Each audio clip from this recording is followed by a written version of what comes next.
Le Covid-19 a fait plus de 280 000 morts dans le monde. Les États-Unis demeurent le pays le plus endeuillé, suivi de plusieurs pays européens.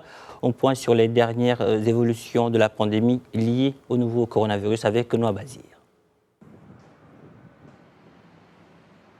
La barre des 4 millions de cas contaminés au Covid-19 dans le monde a été franchie.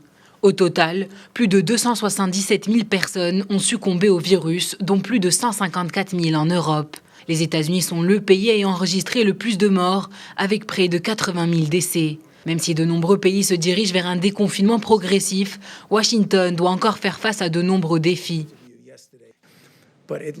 Nous avons enduré une semaine très difficile, comme je l'ai déjà évoqué. Il y aura encore beaucoup de décès, mais nous commençons à avoir une baisse du nombre de morts dans des épicentres tels que New York. Il s'agit donc d'un premier pas en avant.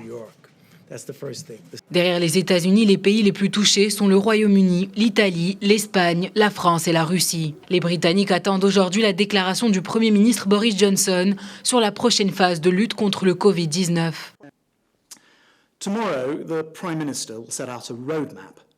Le Premier ministre présentera un plan pour la prochaine étape de notre stratégie de lutte contre le coronavirus. En plus de cela, nous allons mettre en place un programme ambitieux afin de préparer la reprise du réseau de transport en commun.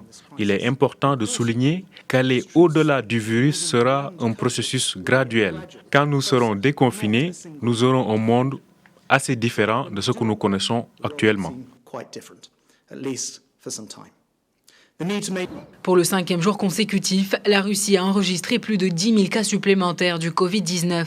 Le pays est le 5e pays le plus touché en termes de contamination. Les autorités expliquent cet envolé du nombre de cas par la multiplication des tests effectués. Les 4 millions de cas de coronavirus ont été recensés dans 195 pays et territoires. Parmi ces cas, 1,2 million sont aujourd'hui considérés comme guéris.